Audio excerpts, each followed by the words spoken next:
Na queda da União Soviética, em meio aos escombros da Rússia, nós vimos duas bandeiras se levantando.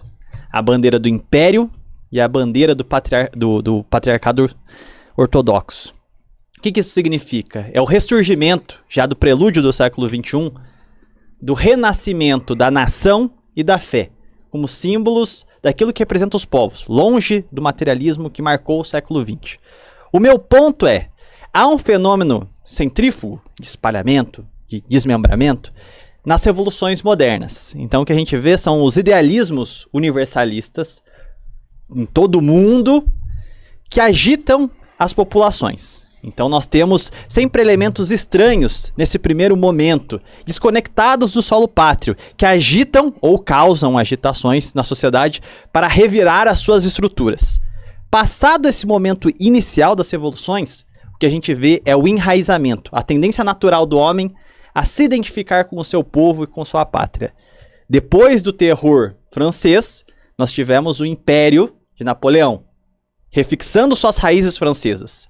Depois dos elementos estranhos, a Rússia, Lenin e Trotsky, nós temos o ditador tirano georgiano. Nós temos um homem que governa aos moldes cesáricos, conforme a identidade histórica da Rússia. Meu ponto aqui é, o que a gente vê são tendências estranhas flutuando sobre as nações com ímpetos universalistas e a agitam. Mas logo após o momento revolucionário, o espírito nacional novamente é impresso nos governos. Volta-se a figura que representa o espírito da nação, um modo próprio de gerência de seus governos. E aí vem uma contradição muito clara entre nacionalismo e universalismo, nesse caso representado pelo comunismo.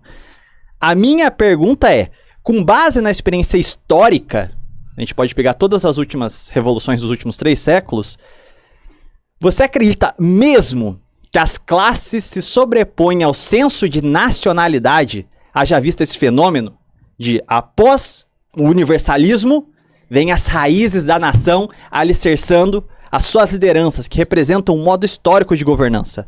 Seja o Partido Comunista hoje, a moda dos grandes imperadores da China, seja Stalin, sendo um novo César, ou então a gente pode pegar mesmo a questão do Bonaparte com a Revolução Francesa. É algo que está implícito o choque do universalismo com o nacionalismo. Como que você encara essa contradição?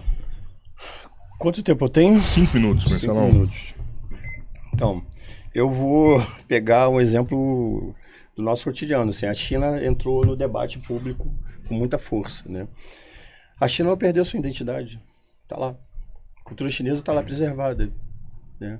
A organização que o Partido Comunista Chinês está de vento em popa. Inclusive, assim, existe uma promessa do governo chinês de entregar o socialismo em 2047, se eu não me engano. Né? O Partido Comunista, ele sempre antecipa aquilo que ele promete, ele entrega antes. Isso sem fazer com que o povo chinês perca a sua identidade. Então, isso que você está falando não condiz com a realidade. O povo russo não perdeu sua identidade nacional. Estou falando aqui de perder a identidade nacional, tá, gente? Então, o povo russo não perdeu sua identidade nacional. O povo cubano não perdeu sua identidade nacional. O povo coreano, né, a Coreia Popular não perdeu a sua identidade nacional. Está todo mundo lá, com a sua identidade nacional preservada.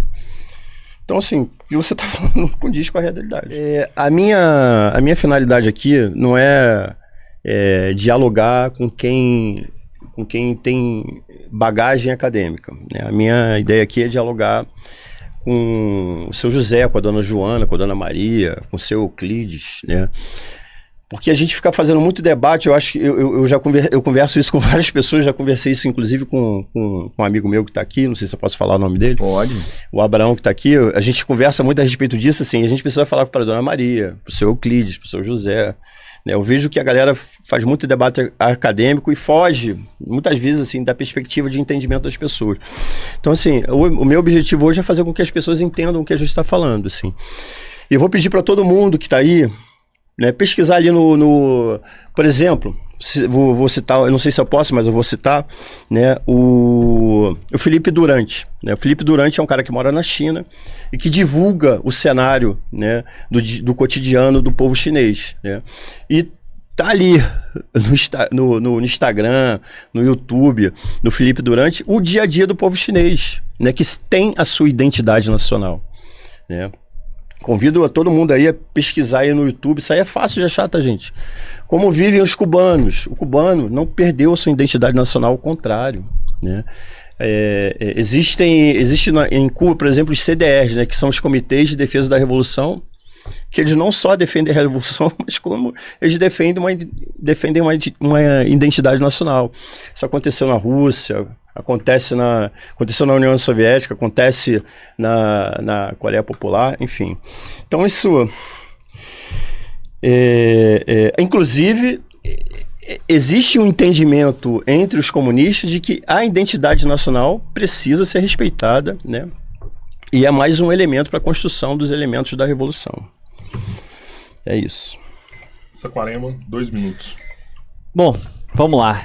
Um dos ensinamentos que nós temos que ter por base é a caridade. Então vamos lá. A começar, gostaria de fazer uma propaganda aqui do Bar Resistência, meu maior aliado nesse debate, porque eu acho que a gente teve um pequeno deslize aqui, um mal entendido. A minha questão é que o universalismo não consegue se impor. Justamente, o universalismo é uma utopia por si. O comunismo nunca se aplicou, tal como é teoricamente, na China ou na Rússia. O elemento nacional nacionaliza a revolução. Um Stalin, uma forma de governo como que a gente vê na China, seria uma aberração. E essa é a parte mais engraçada.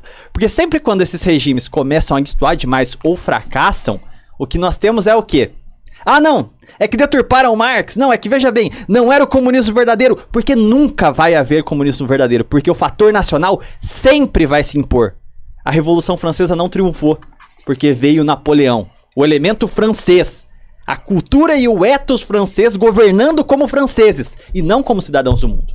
Stalin é a representação do tipo russo, não trabalhadores do mundo univos. Era o povo russo ali. Tanto é que a primeira coisa que se faz em tempos de aperto é mãe pátria, nacionalismo. É isso que constrói as nações. Esse é o espírito que se impõe.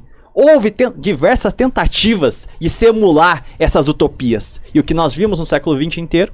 Fracassos. As únicas que triunfam são aquelas que se nacionalizam. Tal como o regime chinês hoje. O chinês não fala assim, eu não sou chinês. Não, sou chinês pra caramba, que é a identidade chinesa. Mesmo com tentativas de apagar lá atrás. Voltaram atrás com isso. Esse é o meu ponto. O comunismo é inaplicável. Sempre que ele for colocado na prática, haverá o processo de nacionalização, de desfiguração. Porque o espírito nacional existe. A revolução utópica, não.